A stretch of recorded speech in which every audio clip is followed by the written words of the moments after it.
তুমি দেখো আমি আস্তে আস্তে আগাচ্ছি। যেমন আমি একটা কলম তৈরি করতে চাচ্ছি, ম্যানুফ্যাকচারিং অফ এ পেন। আমি যদি একটা কলম তৈরি করতে চাই, তাহলে আমাকে এখানে কয়েকটা কাজ করতে হবে। আমি জানি না আমি সব কাজগুলো এখানে ইনভলভ করতে পারি না। আমি কয়েকটা কাজ আমি ইনভলভ করছি সেখানে। ফার্স্ট অফ অল তোমাকে ডিজাইন করতে হবে। তার জন্য তোমাকে টিম অ্যাসাইন করে দিতে হবে। প্রোডাকশন করার জন্য তোমাকে টিম অ্যাসাইন করে দিতে হবে। এবং এটা বিক্রি করার জন্য তোমাকে একটা টিম অ্যাসাইন করে দিতে হবে। আরো কাজ আছে। অ্যাকাউন্টস আছে, ফিনান্স আছে, তারপর অনেকগুলো মডিউল আছে। আমি জাস্ট ৩ টা মডিউল বললাম। হুম? একটু নেক্সট স্লাইডে যাই, আমরা একটু দেখি। এইটা দরকার নাই। এই যে উপরে যে অংশটা সেটা আপাতত দরকার নাই। তো তোমাকে খেয়াল করে দেখো, এখানে তুমি এই আমরা কলমের এটা যা এটা রিপিট হয়ে গেছে। পরে একটা দেখি, স্লাইড দেখি। যদি দেখা যায়, দেখো একটা প্রজেক্টের আন্ডারে অনেকগুলো টাস্ক থাকতে পারে। টাস্ক 1, টাস্ক 2, টাস্ক 3 এবং আরেকটা টাস্কের আন্ডারে আরোগুলো সাব টাস্ক থাকতে পারে। সাব টাস্ক 1.1 এটা কিন্তু কোড, তার একটা প্রজেক্টের নামের কোড থাকতে হয়। এরকম করে প্রত্যেকটা কাজের সাবটাস্ক থাকে এবং শেষের দিকে দেখবা যে ওয়ার্কের প্যাকেজ থাকে। তুমি যেটা বলছো ওয়ার্কের প্যাকেজ বা মডিউল, তুমি একসাথে সবকিছু করতে পারবে না। তুমি একটা ক্যাম্পাসে তুমি অ্যাকাউন্টস এর সবকিছু তুমি করতে নাও পারো, তোমার নলেজ নাও থাকতে পারে। বাট একটা ক্যাম্পাসে তুমি স্টুডেন্টদের প্রেজেন্টটা তোমার নলেজ, এরকম soil, tree and computer science engineer এই টাইপের দেখবা, ট্রিপলও দেখবা। পরে দেখবা যে 4টা সাবজেক্ট নিয়েও দিছে এরকম। ঠিক আছে? আমরা আমাদের এই মানে কি বলে টোটাল এডুকেশন সিস্টেমটা নিয়েই হয়তো তোমরাও জানি না, তোমরা কি ফেড আপ কিনা আমি জানি না। But I am very much মানে কি বলে মানে worried about the future of this kind of কি বলা হয় এডুকেশন সিস্টেম। হুম? যে এটা ঠিক না, এটা ঠিক না। টোটালি রং প্রসিডে আগাচ্ছে। কথা বুঝতে পারছো? ওকে, আমরা দেখি একটা যদি বিল্ডিং যদি তৈরি করতে চাই, আমাদের বিল্ডিং এ আমাদের ৩টা আমরা মোটামুটি ৩টা দিন দেখতে চাই। ডিজাইন, একটা কনস্ট্রাকশন, একটা সেফটি এন্ড এনভায়রনমেন্টাল ইস্যু। দেন হচ্ছে খেয়াল করো এই ডিজাইনের মধ্যে আবার ড্রাফটিং আছে, আর্কিটেকচারাল ব্যাপার আছে। আর্কিটেকচারের মধ্যে আবার ভাগ আছে, stress, thermal and soil test এগুলো করতে হবে। তো তুমি যদি একটা ওয়ার্ক বেড অন স্ট্রাকচার করতে চাও, তাহলে তুমি খেয়াল রাখবা প্রথম যে পয়েন্টটা, it's vital point, do it by using a group of individuals having a diversity expert. তোমাকে এই ওয়ার্ক বেড অন স্ট্রাকচার করতে হলে তোমাকে মানে কি মাল্টিডিসিপ্লিনারি লোকজনকে একসাথে নিয়ে তোমাকে এটাকে এই কাজটাকে ভাঙতে হবে। যেমন ওরা যে সফটওয়্যার মডিউল তৈরি করতেছে, ওরা মাল্টিডিসিপ্লিনারি লোকজনকে ওরা নিচ্ছে কিনা সাথে আমি জানি না, কিন্তু ওদের মাল্টিডিসিপ্লিনারি লোকজন নেওয়া উচিত। একজন হচ্ছে ম্যানেজমেন্টের এক্সপার্ট, ওদের যে যাদের নেওয়া উচিত, একজন ম্যানেজমেন্ট এক্সপার্ট, একজন হচ্ছে অ্যাকাউন্টস এক্সপার্ট লাগবে সেখানে, অবশ্যই কম্পিউটারের এক্সপার্ট লাগবে, যারা তোমার সফটওয়্যার ইঞ্জিনিয়ার সেখানে তোমার এক্সপার্ট লাগবে। দেন হচ্ছে তোমার সেফটি যারা নিয়ে কনসার্ন, সেফটি ইস্যু নিয়ে, যেহেতু ক্যাম্পাসে সেফটি একটা ব্যাপার থাকে। এখন এই সেফটি বলতে এইটা না যে ক্যাম্পাসে ২ গ্রুপে মারামারি করছে তো এখন এই সেফটি ব্যাপারটা, সেই সেফটির কথা বলা যায় নাই। ক্যাম্পাসের সামগ্রিক সেফটির কথা বলেছে তার যে এক্সপার্ট। সো সেইটা এক্সপার্ট তোমাকে নিতে হবে। দেন হচ্ছে তোমার কি বলা হয় যে একাডেমিক এক্সপার্ট নিতে হবে। যে একাডেমিক এক্সপার্ট তোমার ক্লাসরুম কিভাবে করতে হবে। যেমন তোমরা একটা রুল জানো কিনা আমি জানি না। আমরা দেখবো যে যেকোনো ক্লাস পরপর ২ ঘন্টা ক্লাস নেওয়ার পর স্টুডেন্টকে আমরা ১ ঘন্টা ইন্টেনশনালি ব্রেক দেই। এখন তুমি একজন স্টুডেন্ট হিসেবে তোমার এটা জানার কথা না। এখন তুমি রুটিন করছো অনলাইনে, দেখা গেল যে টানা ৫ ঘন্টা ক্লাস। ইটস মানে টু ব্যাড। এটা তোমার এই এক্সপার্টিজমটা তুমি কিন্তু ওই মাল্টিডিসিপ্লিনারি যে এক্সপার্টের কথা বলছি ওখান থেকে তুমি নলেজটা জানবা।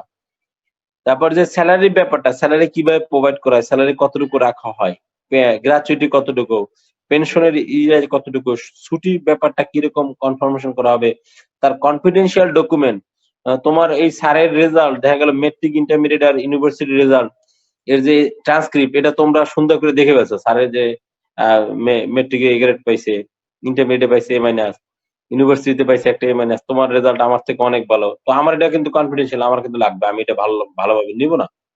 সেই কনফিডেন্সিয়ালি তুমি ইন্টারনেট প্রোটোকল কত দিয়ে তুমি এটাকে কনফার্মেশন দিচ্ছ যে এটা আসলে শেয়ার হবে না। সো এই ব্যাপারগুলো তোমার মাল্টিডিসিপ্লিনারি এক্সপার্ট নিতে হবে। দেন হচ্ছে include all elements against which funds are to be expended. কোনটার পিছনে কত টাকা খরচ হবে সে প্রত্যেকটা টাস্কের পিছনে সেটাকে অ্যাসাইন করে দেয়া। এখন বলতে পারো স্যার একটা সফটওয়্যার তৈরি করতে তো খরচের টাকার ব্যাপারটা আসে না। হ্যাঁ, তুমি এক কাজ করো, মডিউল দিয়ে দাও যে এক মডিউল তৈরি করতে আমার এত টাকা খরচ হইতে পারে। খরচ যে হবে আর ওইটাকে যে হয়ে যাবে এটা কিন্তু কনফার্মেশন দিতে পারতেছি না, বাট একটা আমি অ্যাজাম্পশন করতে পারি আমার বাজেটিং এর জন্য। The bottom level block should be position in work package. একদম নিচে যত চলে যাবা কাজগুলোকে কিন্তু আর কি করা যাবে না, কাজগুলোকে ভাগ করা যাবে না, একদম ক্ষুদ্রতে ক্ষুদ্র পরমাণুতে ভাগ করা যাবে না। তখন তুমি সেটাকে একটা ওয়ার্ক প্যাকেজ করে দিবা। যেমন তুমি স্টুডেন্টদেরকে স্টুডেন্টের বায়োডাটা তুমি সংগ্রহ করবা। তো এটা কিন্তু প্রত্যেকটি স্টুডেন্ট আলাদা, আলাদা ভাবে তুমি কিন্তু একটা টাস্কের আন্ডার নিয়ে আসতে পারবে না। তুমি একটা প্যাকেজ করে দেবা যে বায়োডাটা অফ স্টুডেন্টস। এরকম তুমি প্যাকেজটা সংগ্রহ করে ফেলতে পারো। And the WBS should be like a branches of tree. এটা দেখো একটা গাছের, এটা হচ্ছে একদম মূল অংশ, তারপর আস্তে আস্তে এটা ব্রাঞ্চ হয়ে হয়ে উপরের দিকে গেছে। এবং দেখো যে এখানে এইখানে টাচটা এখানের সাথে ইন্টারলিঙ্ক নাই, কিন্তু এই টাচটা এটার সাথে ইন্টারলিঙ্ক হয়ে উপর দিকে চলে গেছে। এই পাশাপাশি দুটো টাচ কখনো ইন্টারলিঙ্ক হইতে পারবে না একটা ব্রাঞ্চের থেকে আরেকটা ব্রাঞ্চে। এই ব্রাঞ্চেরটা এখানে ইন্টারলিঙ্ক হইতে পারবে না, কিন্তু এই ওভারঅল এখান থেকে তার ইন্টারলিঙ্ক আছে। কিন্তু পাশাপাশি ইন্টারলিঙ্ক যদি হয়, এইভাবে যদি তারা পরস্পরের সাথে যদি ইনফরমেশন শেয়ার করে, তখন কিন্তু এই দুইটা লোক কিন্তু জানবে না, যার ফলে কি হবে, সে তাদের নিজেদের মতো করে কাজ করার চেষ্টা করবে। তো এখানে ভুল হওয়ার সম্ভাবনা, সুতরাং ডিসিশন আসলে এখান থেকে আসতে হবে। হোক এখানে প্রবলেমটা এই জায়গায় রিলেটেড, কিন্তু তাকে প্রবলেমটা এখানে ফিডব্যাক দিতে হবে, এখান থেকে এখানে যাবে, এখান থেকে ঘটনাটা এখানে চলে আসবে, এখান থেকে এইখানে ঘটনা আসবে, সরাসরি পাশাপাশি ঘটনা আসতে পারবে না, বিশেষ করে প্রজেক্ট ম্যানেজমেন্টের ক্ষেত্রে। তার যদি আনতেই হয় একান্ত, তাহলে সেজন্য মডিউল তৈরি করতে হবে বিভিন্ন ধরনের, যে হ্যাঁ আসুক, পাশাপাশি মেইল দেবে, কিন্তু সিসিতে এও থাকবে, এও থাকবে, এও থাকবে সিসিতে। তো আমরা দেখি পরের যে স্টেপটায় আসি। আমি তোমাদেরকে এগুলো পড়াইছিলাম কিনা?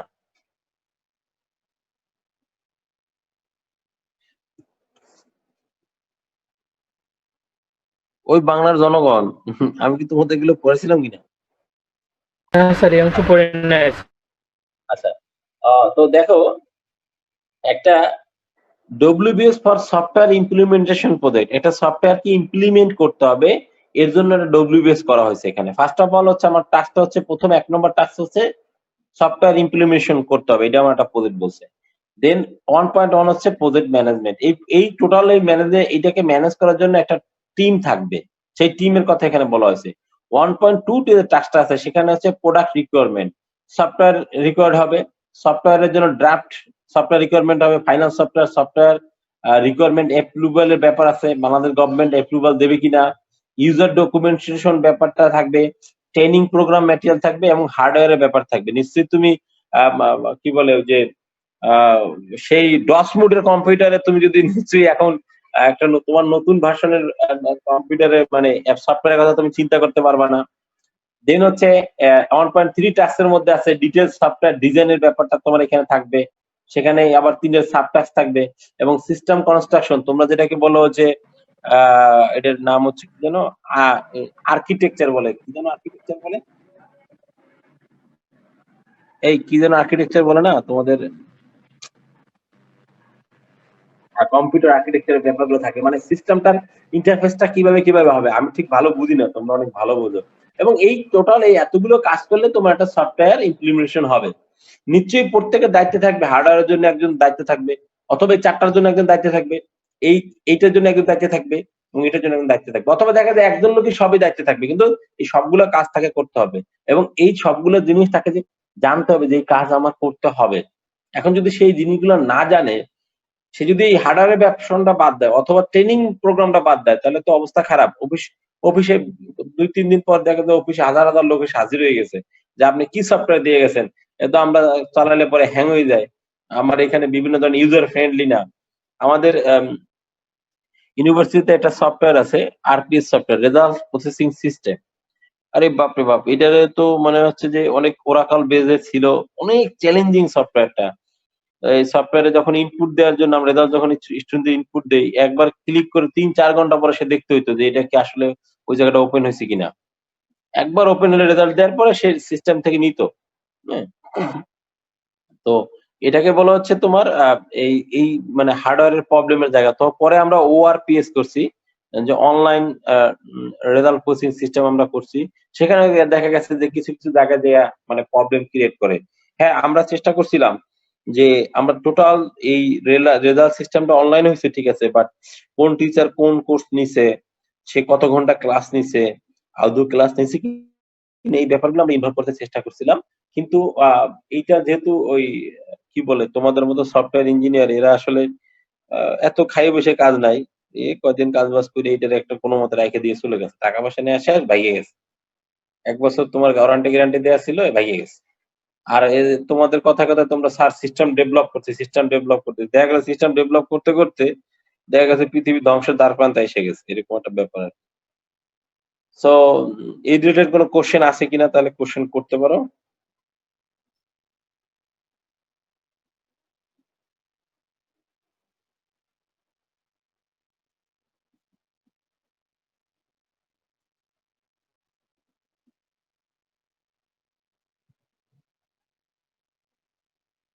এই সৈকত বড়ু আছো নাকি?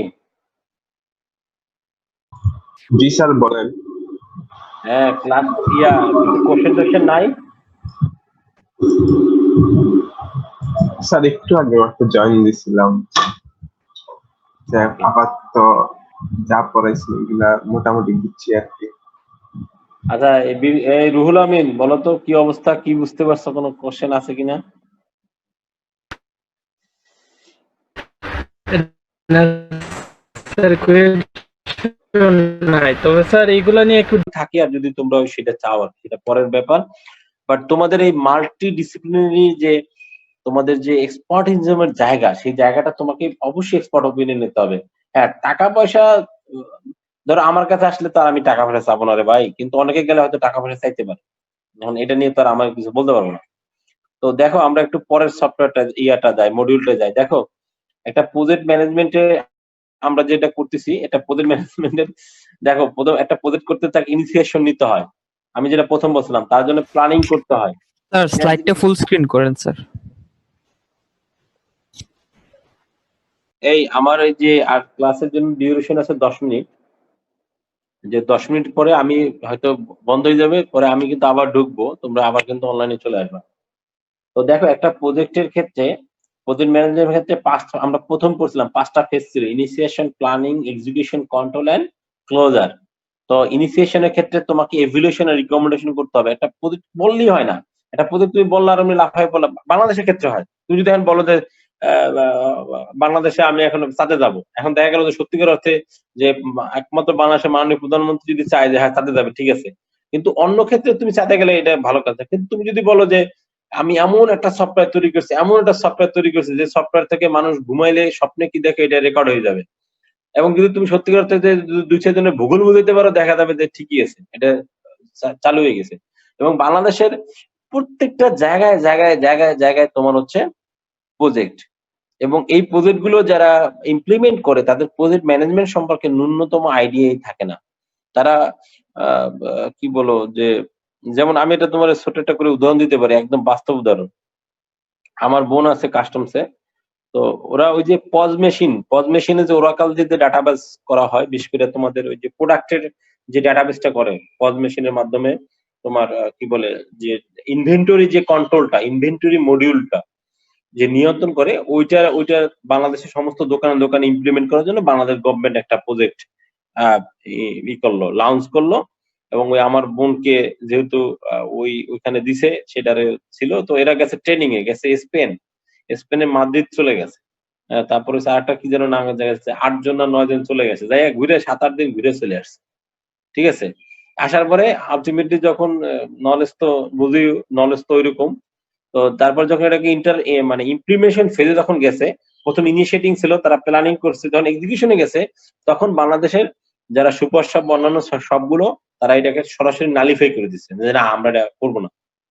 তো এখন এর পিছনে অনেকগুলো কারণ আছে। তো এই ক্লাসে থাকলে হয়তো বলতে পারতাম তোমাদের কারণগুলো কি। তো এখন একা কথা বলতে মনে হচ্ছে পাগলের প্রলাপ বকতেছি। তো কিন্তু ব্যাপারটা কিন্তু অনেক মজার ছিল। ব্যাপারটা কিন্তু যথেষ্ট ঠিক ছিল। উম এবং দেখো বাংলাদেশে অনেক জায়গায় পদ মেশিনটা ব্যবহার করলে আমাদের যে সফটওয়্যার ইঞ্জিনিয়ার যারা তোমরা, তোমাদের কিন্তু সত্যিকার অর্থে একটা ভালো একটা রেভলিউশন হইতো। এখন বলো তো যে এই পদ মেশিনটি ইমপ্লিমেন্টেশন করলে আ অবশ্যই বাংলাদেশের জন্য ভালো হইতো। কেন ভালো হইতো? Have any idea? কথা হচ্ছে স্যার, আপনার এমপ্লয়ি কস্টিং বাইচে যাইতো, তারপরে যে হিসাব নিকাশটা একটু সুবিধা হতো। আরেকটা জিনিস হচ্ছে কি সবচেয়ে বেশি যেটা তার দোকানে অ্যাকচুয়ালি কি কি প্রোডাক্ট আছে, বা এই জায়গাতে যে কিছু একটা প্রোডাক্ট হারিয়ে যায় ওইটাও সে কোনোভাবে ট্র্যাক করতে পারে না, ওইটা ট্র্যাক করা যেত। আরো একটা জিনিস আছে স্যার, যখন সে দোকানে থাকবে না, যদি মালিক দোকানে না থাকে তাহলে ধরুন যে কর্মচারীগুলো থাকবে তারা ঠিকঠাক মতো ডিউটি পালন করবে, কারণ ওইটা তো মালিক সবসময় মনিটর করতেছে মোবাইলে বা অন্য পিসিতে। রাইট। এটা তোমার কথা ঠিক আছে, কিন্তু তুমি ১ নম্বর যে এটা তো ধরো তোমার মানে কি বলে পার্সিয়াল তার বেনিফিটের জায়গা। কিন্তু মূল যে বেনিফিটের জায়গা সেখানে তোমরা রিস্ক করতে পারো নাই। দেখো বাংলাদেশে এই মুহূর্তে ৩০ লাখ টিনধারী যারা ট্যাক্স পে করে বাংলাদেশে, যার টাকায় বাংলাদেশ ৩০ লাখ মানুষের টাকায় বা ৩০ লাখ ওখানে ৩০ লাখ কিন্তু অর্গানাইজেশন আছে যাদের টাকায় বাংলাদেশটা চলে। হ্যাঁ, তুমি টিনধারী না, তুমি কিন্তু ট্যাক্স দাও, ভ্যাট দাও। এটা আমরা বলি তুমি দাও হোল্ডিং ট্যাক্স দাও। হুম। কিন্তু তুমি টিন নাই তোমার, এটাও একটা তোমার সোর্স অফ ইনকাম বাংলাদেশের। বাট মোস্ট অফ দা আমাদের জিডিপির প্রায় 60% এই টিনের মাধ্যমে আসে আর কি, বা ওই যে আমরা যেটা বলি কাস্টমস এখান থেকে আসে। তো একটা বড় চ্যালেঞ্জের জায়গা হচ্ছে যে এই যে যারা দোকানদার, এই দোকানদারদের যে ইনকাম সে অনুসারে তারা ট্যাক্স দেয় না। আই হ্যাভ পেইড 72,000 টাকা ইন লাস্ট মানে কি বলা কনসিকুয়াল আমার হচ্ছে তোমার ফিসক্যাল ইয়ারে আমি 72,000 টাকা আমার ট্যাক্স দিতে হয়েছে। কিন্তু একজন আমার ইনকাম ছিল হচ্ছে বেসিক ইনকামের জায়গা ছিল হয়তো 6 লাখ টাকা, এই জন্য আমাকে দিতে হয়েছে। কিন্তু একটা মুদির দোকানদার, ভালো ভালো মুদির দোকান সিলেটে, সে মাসে তার মিনিমাম 2 থেকে 3 লাখ টাকা তার ইনকাম আছে, প্রফিট আছে। 1 লাখ টাকা ধরে নিলাম, এটা মিডিয়াম ক্যাটাগরিতে মাসে তার 1 লাখ টাকা প্রফিট হবে, বা 15,000 টাকা প্রফিট আমি ধরে নিলাম। প্রফিট যদি ধরে নেয়, সে তার ইনকাম ট্যাক্সের যে জায়গাটা তার বছরে 6 লাখ টাকা আসে, তার ইনকাম ট্যাক্স দেওয়ার কথা ছিল মিনিমাম 70,000 72,000 টাকা। কিন্তু সে একটা ন্যূনতম ট্যাক্সও সে পে করে না। এখন যদি এটা যদি আমরা এই ডেটাবেজের মাধ্যমে ওরাকলের মধ্যে আমি যদি এটা করতাম, তাহলে কি হতো, তারা ডেটাবেসটা যে কত টাকা সেল হয়েছে তার প্রফিট মার্জিনটা ওখানে চলে আসতো। কারণ আমরা জানি যে যেকোনো জায়গায় যা কিছু ক্রয় বিক্রয় হোক তার ন্যূনতম প্রফিট হওয়ার কথা 10%, ন্যূনতম। হ্যাঁ, তোমার কোনো জিনিস তোমার লস হইতে পারে, ঠিক আছে, কিন্তু সবসময় তো লস হওয়ার কথা না। তুমি তো সবসময় লসে বিক্রি করবা না, তুমি এত পাগল হও নাই। তার মানে অন অ্যান এভারেজ তোমার 10% তোমার প্রফিট হওয়ার কথা। তোমার যদি বছরে বা মাসে যদি তোমার ৩০ লক্ষ টাকা যদি সেল হয়, তাহলে তোমার মাসে মিনিমাম তোমার ৩ লাখ টাকা তোমার প্রফিট হওয়ার কথা। ধরো তোমার লস হইতে পারে, সেটা ধরে নিলাম, লস তো ৩ লাখ টাকা হবে না। ধরে নিলাম যে তোমার 2% লস হয়েছে বা 5% তোমার লস হয়েছে, ধরে নিলাম। তাও তোমার ১.৫ লাখ টাকা হচ্ছে তোমার প্রফিট মার্জিন থাকার কথা। তাহলে মাসে ১.৫ লাখ হলে তোমার বছরে ৯ লাখ। সেখান থেকে কিন্তু একটা হিউজ পরিমাণে তোমার ট্যাক্স পে করার কথা বাংলাদেশ গভর্নমেন্টে, তুমি করছো না।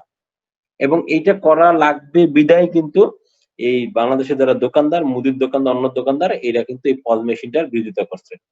আরং কিন্তু সরাসরি কিন্তু ভ্যাট দেয়। এজন্য কিন্তু ওরা পজ মেশিন দেখতে পায় যে আমাদের যারা ন্যাশনাল বোর্ড অফ রেভিনিউ, তারা কিন্তু দেখতে পায় যে সে কত টাকা সেল করলো, তার প্রফিট মার্জিনটা কেমন হয়েছে, সেই অনুসারে তাকে ট্যাক্স দিতে হয়। এবং দেখবা যে ওরা কিন্তু সরাসরি ভ্যাটটা কাইটে নিয়ে যায়। কিন্তু আমাদের দোকানদাররা তো এই ভ্যাটটা কাটতে তোমাকে দিবে না। ওই ভ্যাটটা তারা দিবে না। দেখবা যে ভ্যাট আমি দিয়ে দেবো বলে দেয়। হোটেলে খাইতে গেছো, তুমি কি হোটেলে ভ্যাট দাও? তুমি যখন খাইতে যাও ৫ ভাইতে, তুমি কি ৫ ভাইয়ের ভ্যাট দাও? ৫ ভাই কি তোমার খাবারের ভ্যাট দেয়? দেয় না। কখনো দেয় না। তাহলে ভ্যাট কই যায়? তার মানে এটা তো তারপর তো income tax. So pause machine এখানে বিশাল একটা ব্যাপার। যদি তোমরা তৈরি করতে পারো লো কস্টে, এবং এই যে ইমপ্লিমেন্টেশন হচ্ছে না, তার মানে যে হবে না, you cannot assure that it will be happened. এটা বাংলাদেশে হইতে হবে, হবে। আজ থেকে ৫ বছর, ১০ বছর আমরা যখন অটোমেশন, সেমি অটোমেশনে যাব, হবে। এত টাইম লাগবে না স্যার, আরো অনেক আগে হবে স্যার। আমরা স্যার আমাদের কোম্পানির থেকে টোটাল 800 পিস বিক্রি করবো আগামী 6 মাসে। That's a very good initiative. মানে I congratulate you, but problem is that সে সেটা যেটা করবে আর কি, মজার ব্যাপারটা হচ্ছে যে সে তার নিজের ডাটাবেজ এটা রাখবে। সে কিন্তু এনবিআর ডাটাবেজে এটাকে ইন্টারফেস করে সাবমিট করবে না। সে তার নিজের জন্য, সে কিন্তু অন্যের জন্য না। আমি কথাটা বুঝাইতে পারছি কিনা আমি জানি না। সে কিন্তু নিজের জন্য না। এখন তোমরা এটা বানাইছো, that will be good enough. তোমাদের সাথে মাল্টিডিসিপ্লিনারি এক্সপার্টও আছে। কিন্তু আমি যদি বলি যে রিঅর্ডার পয়েন্ট কত, ইনভেন্টরি স্টক কিভাবে তুমি এনশিওর করছো, এর রিপ্লেসমেন্ট সিস্টেমটা কেমন, তারপর হচ্ছে যে সে ওয়ার্নিং লেভেলটা কখন দিবে। আমি যদি বলি যে তার কি জাস্ট ইন টাইম ডেলিভারি কোনো অপশন আছে কিনা। তারপর হচ্ছে যে টয়োটা সিস্টেমকে সে ফলো করবে কিনা, নাকি সে তার লিন ম্যানুফ্যাকচারিং কনসেপ্টটা ফলো করবে কিনা, তার লিড টাইমটা কত, তার প্রোডাক্টের রিপ্লেসমেন্ট টাইপটা কত। তখন কিন্তু তুমি যেমন এই প্রোডাক্ট যদি আমার কাছে বিক্রি করতে আসো, আমার কাছে কোশ্চেন তুমি জর্জরিত হয়ে যাবে। ঠিক আছে? কিন্তু যারা তৈরি করতেছে তারা কিন্তু এগুলো বোঝে না। হ্যাঁ, এখানে কিন্তু এগুলো ডেভেলপ হবে। এই জিনিসগুলো ডেভেলপ হবে। কথা বুঝতে পারছো? যেমন আমরা আমাদের কিছু বড় ভাইরা আছেন যারা 98 বা 99 এরকম সেশনের বা 97, এরা এই ধরনের সফটওয়্যার গুলো তৈরি করছে এবং গার্মেন্টস এ বিক্রি করতেছে একদম ধুমাইয়া। এবং তারা টোটাল ইন্টিগ্রেটেড মডিউলটা তারা দিয়ে দিচ্ছে।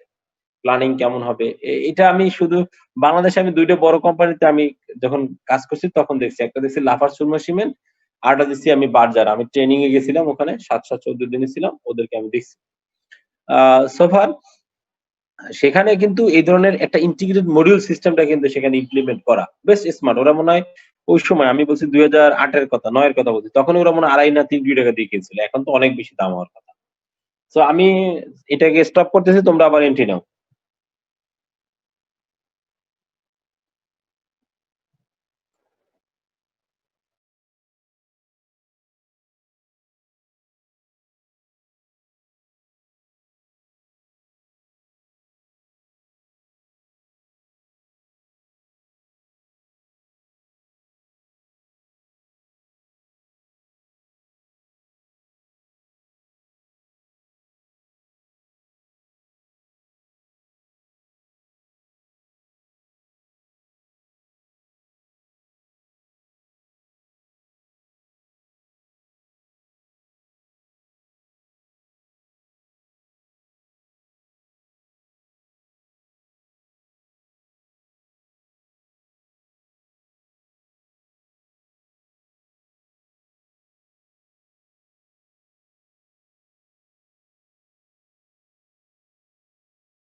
উৎসাহিত মানে ওদের তো অবশ্যই উৎসাহিত করতেছি বা ওদের কোম্পানিকে উৎসাহিত করতেছি।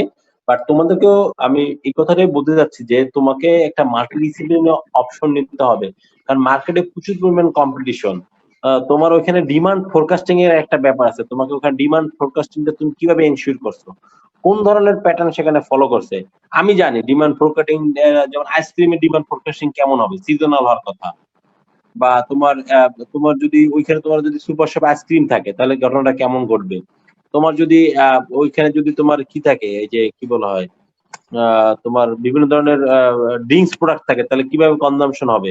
তোমার চালের ডিমান্ড ট্রেন্ডটা কেমন হওয়ার কথা? তাহলে তুমি কিন্তু ট্রেন্ডটা বুঝতে পারবা। তাহলে সেই অনুসারে তুমি স্টোরেজ করতে পারবা বা আমরা যেটা বলি সেফটি স্টককে তুমি কনফার্ম করতে পারবা। এই ব্যাপারগুলো আছে। আমি যখন ইন্ডাস্ট্রিয়াল ম্যানেজমেন্ট পড়াবো তখন তোমাদেরকে এই ব্যাপারে আমি একটা ধারণা, আমার ওইখানে কনসেপ্ট আছে, আমি ওইখানে এগুলো দেওয়ার চেষ্টা করবো, যদিও সম্পূর্ণ পারবা না। এবং নতুন মডার্ন যে এটা চলে সফটওয়্যার, সেটা হলো সাপ্লাই চেইন ম্যানেজমেন্ট। তুমি যেটা করতেছো এটাকে সাপ্লাই চেইনকে কনফার্মেশন দিচ্ছ। ঠিক আছে? তো এখানে এক্সপার্টের অপিনিয়ন অবশ্যই তোমরা নিশ্চয়ই কারো না কারো এক্সপার্টের অপিনিয়ন নিচ্ছো। বাট এটাকে তোমার কনফার্ম করলে আমরা বলবো যে আরো আছে, আরো অনেক কিছু দেওয়া যায়। আমরা বলি জাস্ট ইন টাইম, আমরা বলি হচ্ছে লিন। এই কনসেপ্ট গুলো আমরা মানে যত তুমি উপরের দিকে যাবা, আমরা বলি কানবান টুল বলি, আমাদের বিভিন্ন ধরনের টুল আছে, যত বেশি উপরে যাবা এই সফটওয়্যার গুলো তত বেশি expert আছে। তাই তো? ওকে, আমরা একটু নেক্সট এর একটা দেখি। দেখো এখানে একটা বিল্ডিং এর ক্ষেত্রে একটা বেডন আছে, একটা বিল্ডিং তৈরি করলে কিভাবে ঘটনাটা ঘটবে সেই ঘটনাটা এখানে উল্লেখ করা আছে। এরপরে দেখো একটা সিস্টেম ডেভেলপমেন্ট প্রজেক্টের ক্ষেত্রে কি কি জিনিসগুলো তুমি এনশিওর করবা সেই ব্যাপারটা এখানে তোমার কনফার্মেশন দেয়া আছে।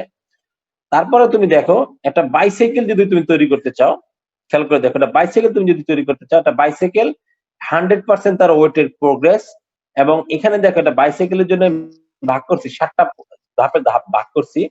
তার ফ্রেম সেট, তার ক্রাঙ্ক সেট, তার চাকার জন্য তার 30 নাম্বার, চাকার কাজটা হয়ে গেলে 30 নাম্বার তুমি পেয়ে যাবা। তো এই ফ্রেম সেটটাকে আবার ভাগ করছে দেখো কত নম্বরে, 15 নম্বর ছিল। দেখো 7 আর 2 9, 9 আর 3 12, 3 15। এই 15 নাম্বারটাকে সে ভাগ করছে এই 4টা ভাগে ভাগ করছে। এখন তুমি যদি সিটটাকে কনফার্ম করে ফেলতে হবে তোমার বাইসাইকেলে, তাহলে তুমি 100 এর মধ্যে 3 নম্বর তোমার কমপ্লিট, আর বাদ রইল 97। এরপরে তুমি যদি একটা সামনের চাকা রেডি করে ফেলতে পারো তাহলে তোমার জন্য হচ্ছে 13 পয়েন্ট। তুমি যদি পিছনের চাকা রেডি করে ফেলতে পারো তাহলে তোমার জন্য 17 পয়েন্ট। দুটো চাকা তোমার হাতে থাকলে তোমার বাইসাইকেলে 30% তোমার হাতে আছে। মানে আমি এইটাতে ব্রেকডাউন করলে সুবিধা হচ্ছে এইটা যে তুমি কতটুকু কাজ করে ফেলতেছো, কতটুকু তুমি তোমার ওয়েটেজ হয়েছে তোমার সফটওয়্যারের মধ্যে, তুমি এটা কনফার্ম করতে পারবা। এখন দেন হচ্ছে দেখো একটা কনস্ট্রাকশন অফ হাউস আছে, এটা 3টা ভাগে ভাগ করছে, ইন্টারনাল, ফাউন্ডেশন আর এক্সটার্নাল, এবং এটা 100% ধরছে এবং কোন কাজের পিছে কত টাকা তোমার ব্যয় হয়েছে। এবং এই যদি তুমি ইলেকট্রিক্যালের কাজটাকে যদি তুমি এই এসিটাকে যদি কনফার্ম করে ফেলতে পারো তাহলে এখানে তোমার প্রয়োজন হবে $15,000 প্রয়োজন হবে, এবং এইটাকে যদি তুমি কনফার্ম করে লাগাই ফেলতে পারো তাহলে তোমাকে 7% তোমার ওভারঅল ওই বিল্ডিং এর কাজ করা 7% কাজ তোমার কমপ্লিট হয়ে যাবে। তাহলে খুব সহজে আমি কিন্তু এই জিনিসটাকে একটা প্রজেক্টকে আমি কন্ট্রোল করতে পারি এবং খুব সহজে আমি বলতে পারবো। কারণ এখন যদি তোমার জিজ্ঞাসা করি বা তোমাকে যদি তোমরা যখন আমার এই কোর্সটাকে যখন তোমরা ফাইনালি প্রিপারেশন নাও তখন কিন্তু ভাগ করবা, থিওরি এতটুকু, ম্যাথমেটিক্যাল টার্ম এতটুকু, এ পার্টে কতটুকু থাকবে, বি পার্টে কতটুকু থাকবে, এ পার্টে কয়টা কোশ্চেন থাকবে, প্রথম পর্যন্ত একটা কোশ্চেন, তারপরে কতটুকু একটা কোশ্চেন, তারপর কতটুকু একটা কোশ্চেন। তখন তোমরা 3 নম্বর কোশ্চেনটা পড়ো না, 1 আর 2 পড়ো। তার মানে প্যাকেজে ভাগ করে ফেলো এবং সুন্দর করে কিন্তু স্ট্রাকচার দাঁড় করাই ফেলো তোমরা। এবং তোমার যখন 1 আর 2 শেষ হয়ে গেল তার মানে তুমি 30 মার্ক কনফার্ম করে ফেললা, আর রইল 30। এভাবে তোমরা কিন্তু কাজগুলো করো, তোমরা খুব সুন্দর করে ব্রেকডাউন করতে পারো। দেন হচ্ছে আরেকটা জিনিস হচ্ছে আমরা বলি ওয়ার্ক ব্রেকডাউন স্ট্রাকচারের, আমরা বলি ডিকশনারি। এই ডিকশনারি এটা মজার পার্ট। আমাদের যে প্রজেক্ট ম্যানেজমেন্টের যে ফ্রি সফটওয়্যার যেটা আছে, আমি সাউন্ডটা তোমার কেমন জানি মানে আমি করতে পারছি ক্লাস রেকর্ডের আজকে তুমি প্রথমে বলবা না, আজকে তো আর বেশিক্ষণ নেবো না, প্রথমে বললে মনে হয় ভালো হইতো আর কি। আর তোমাদের আচ্ছা আমি চেষ্টা করবো এই জিনিসগুলোকে আবার তোমাদের রিভাইজ করার জন্য। তারপরে তোমরা ক্লাসের শুরুতে তোমরা আমাকে নক করবে, ক্লাসের শুরুতে। করা হয় নাই স্যার। আচ্ছা ক্লাসের শুরুতে নক করবা এরপর থেকে, ঠিক আছে? আজকে এই স্লাইডটাই এখানে লাস্ট আর কি, আমি এরপর আর মানে করবো না। দেখো বাংলা পৃথিবীতে সবচেয়ে সস্তা সফটওয়্যার আছে MS প্রজেক্ট প্রফেশনাল।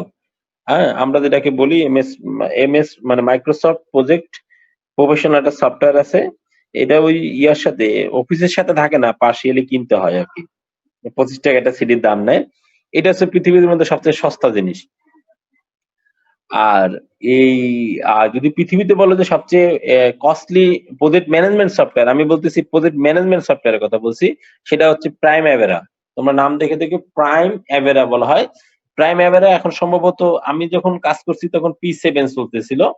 বাংলাদেশে এক্সপার্ট নাই বললেই চলে, একদম কোনো এক্সপার্টই নেই P7 এর। এখন সম্ভবত 20 বা 21 এই ধরনের বা P19 মডিউল চলে, এক একটা অনেক কস্টলি দাম। আমি এটা ট্রায়াল ভার্সন কোনো মতে নামাই একটু ইউজ করছিলাম, বাট এখন হয়তো থাকতে পারে বাংলাদেশে প্রাইম অ্যাভেরার যারা এক্সপার্ট বাংলাদেশে আসতে পারে, আমি জানি না। বাট আমি যখন ওই সময় কাজ করছি তখন এরকম এক্সপার্ট ছিল না। সো এইসব সফটওয়্যারে গেলে এটার একটা তোমাকে একটা টাস্কের জন্য বিভিন্ন ধরনের তোমার আছে, কি বলা হয় যে মানে বিভিন্ন ধরনের অপশন গুলো থাকে আর কি এখানে। তো তো সেই অপশন গুলো থেকে তোমরা দেখবে একটা ডিকশনারি দেয়, ওয়ার্ক ব্রেকডাউন ডিকশনারি। এখানে তুমি যখন একটা এন্ট্রি দেওয়া হবে, ধরো তুমি একজন এমপ্লয়ি ওখানে আসো, তোমাকে ডব্লিউবিএস এর একটা কাজ দিচ্ছে, কাজের টাস্কের নাম্বারটা হচ্ছে 1.1.1।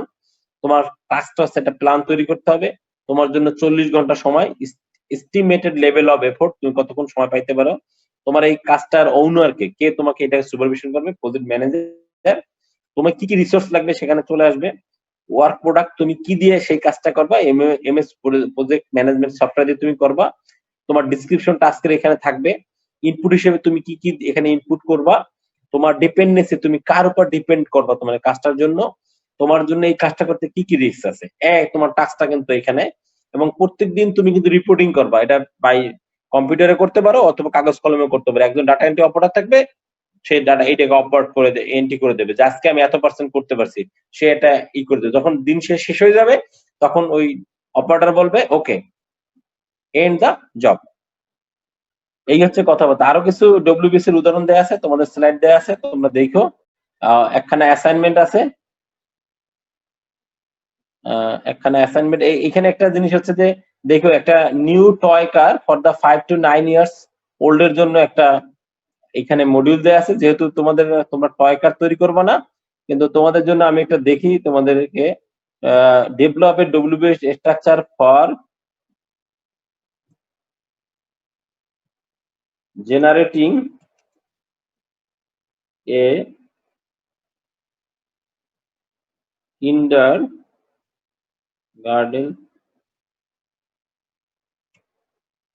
kindergarten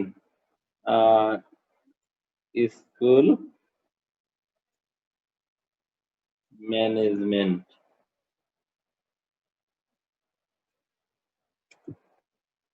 system. কি বোঝা গেছে নি? নোট ডাউন করে নাও। জি স্যার। পারবা তো নাকি?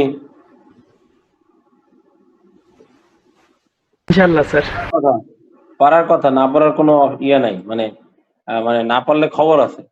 তো কোনো কোশ্চেন থাকলে কোশ্চেন করতে পারো, আর এটা নোট ডাউন করে নাও, আর এভাবে কোনো কোশ্চেন থাকলে কোশ্চেন করতে পারো।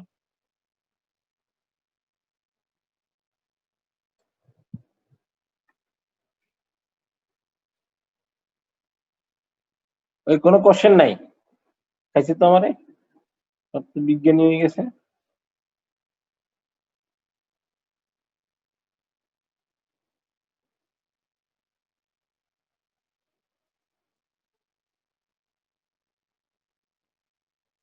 ওই কোনো কোশ্চেন নাই?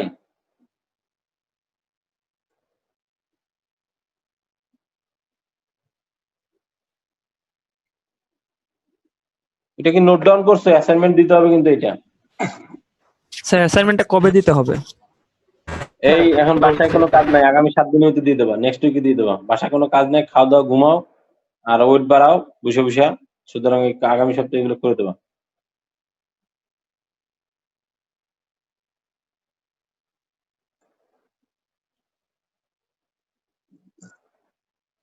পারবা তো নাকি?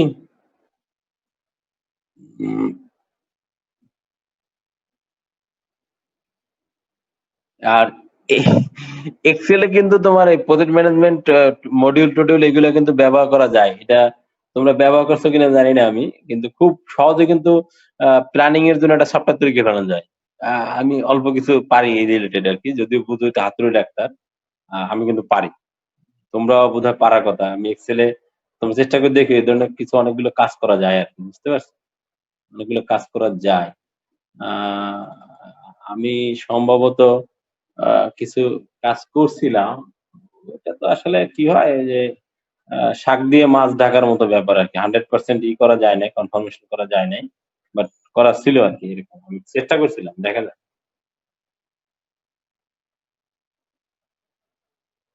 কোনো কোশ্চেন টোশ্চেন নাই?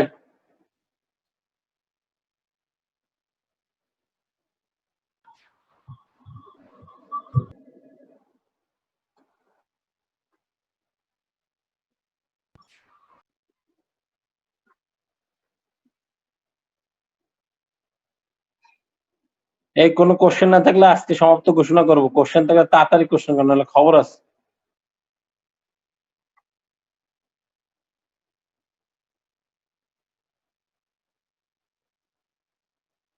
এই কোনো কোশ্চেন নাই? তো খাইছে সর্বনাশ।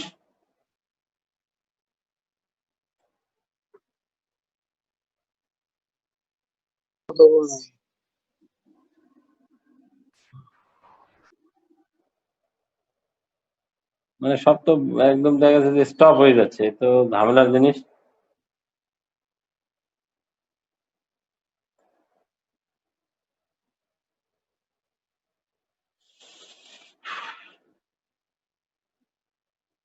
ওকে, তাহলে আজকে ওই অ্যাসাইনমেন্ট এই পর্যন্ত থাক। পরে দেখা যাক কি দিয়ে কি করা যায়।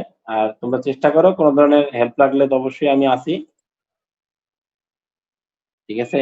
আর মনে হচ্ছে যে কেউ কথা বলবে না। সবাই মনে হয় মোবাইল-টোবাইল রাইখে ভাইগা গেছে। ঠিক আছে? না স্যার, আছে স্যার। আসো না। হাতে অথবা আছে হয়তো স্যার। হয়তোবা দেখা স্যার যাচ্ছে যে সাবজেক্টটা নিয়ে অত ইয়ে না। আর একটা চেষ্টা করবা ওই আ এ মাইক্রোসফট প্রজেক্ট ম্যানেজমেন্ট প্রফেশনাল যেটা 2007 আমি 2007 এর এক্সপার্ট। যদি পারো 2007 টা ডাউনলোড করে নিও আরকি। এটা আশা করি যে ফ্রি পাবা। ওটা টাকা-পয়সা দিয়ে দেয়া লাগবে না। আশা করি ফ্রি পাবা। এবং এটা অনেক মজার একটা সফটওয়্যার। আমি যেহেতু কিছুটা জানি কাজ, সেহেতু হয়তো তোমরা এটাকে তোমরা এটা দিয়ে যে এক্সপার্ট হয়ে যাবে ব্যাপারটা কিন্তু তা না। আ আমি বলতেছি যে তোমরা এটা দিয়া আ ইয়া করতে পারবা বা জাস্ট এটাকে যদি মানে আ ইয়া করতে পারো, কি বলে? এই এটা যদি ভাইঙ্গে চুইরা যদি আবার নতুন করে কোনো একটা কিছু তৈরি করতে পারো, দেখবা যে তোমার Google মামা নিয়ে গেছে, Microsoft তোমারে নিয়ে গেছে। তুমি যদি সত্যিকার কোনো একটা চেঞ্জ আনতে পারো বা কোনো একটা জায়গায় তুমি ভুল ধরতে পারো, সাথে তোমারে নিয়ে যাবে। বলবে, "না, এই ফিচারটা আপনি এখানে এড করেন।" হুম? এরকম আরকি। আমারও সফটওয়্যারটা ছিল, কিন্তু সফটওয়্যারটা আমিও দেখতেছি না। আমিও ইনস্টল করা নাই আমার ল্যাপটপে। অবশ্য করলে ল্যাপটপ স্লো হয়ে যায়। আমার তো ল্যাপটপ 10 মডেল ল্যাপটপ রে ভাই। আছি বড় বিপদে। বুঝছো? আমরা 10 মডেল কোথায় পেলেন স্যার? তাই নিতে হবে। যে টাকা পয়সা যে দাম রে বাপ রে বাপ! আমি তো আর স্যার একটা নতুন একটা নিয়ে নেন স্যার। এই পুরাটা নিয়ে আর আরে কত চলবে স্যার? না, টাকা পয়সা দেশে নাই। খুব বাজে অবস্থা। খুব বাজে অবস্থা। এমনি চেষ্টা করতেছি একটা পুরানটা আমাদের দিয়ে দেন স্যার, আর নতুন একটা নিয়ে নেন স্যার। ওই বদমাইশ। পরে একটা কিনতে গেছিলাম।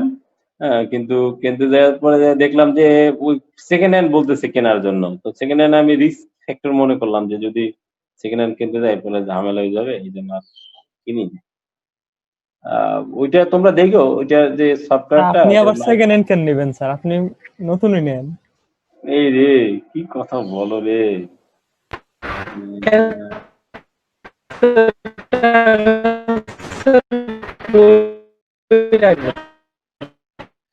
আচ্ছা দেখা যাক।